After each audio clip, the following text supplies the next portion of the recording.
ni fakkaatu dhugaadha Oromoo hunda caalu. Gootummaan keessan adda ijoollee lixa biiftuu harka qullaa yaatanii argine irra taankiittu. Ashamaa harka fuune nagaa keessanii adara nagaasa hunda caalu manne irraa siniif qaba. Anaanis na dhukkuba. Mee yaada sabboonaa koo nagaan naaf ol adara. Anoo badaan fagaadhu ga'een deebi addana jedhee yoon manaa ba'u akkuma mala kooti. Gurbaa tokkon argadhe naannawa mana kooti. Maal jedhee yoon as garuu gurbaa taa'u kanatti iyyeechina deebise arrabsoodhaan qaratti. Anis dhiisee deemuuf ka'eeni deebi'ee as ilaalee dhibamaa akka koodhaa jedheen takka tilmaame. Jireenyi isaa babbadee ta'eera mannee xurii gadadoon ittiin xabdee isa gateera firrii. Suutuma suutaan deemeen itti hiqe xiqqoo ishee dhaqee man kaasan jedhe haa fidu wanta fide.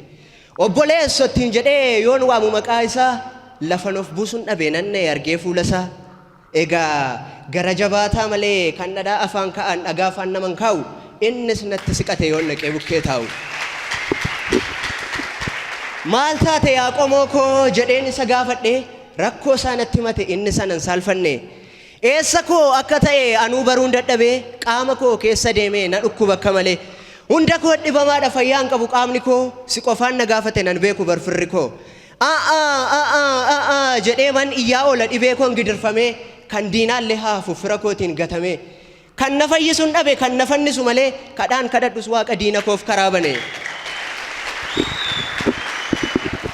Ani dur sooressadha qotee bulaa olaanaa qamadiis ta'e garbuu gad ba'een alaa'aama.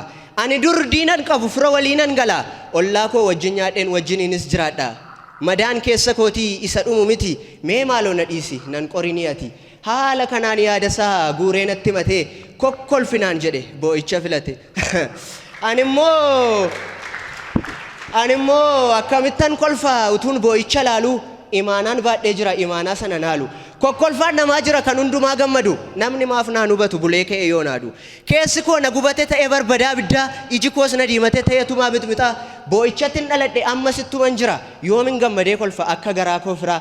Qamadii facaafadheen ingirdaada galchadhe utuun hundumaa qabuun fayyadamuuf saalfadhe maalin godha kokkolfeeree kolfa ilkaaniin qofaa utuu garaan koo boo'u akkamitti kolfa.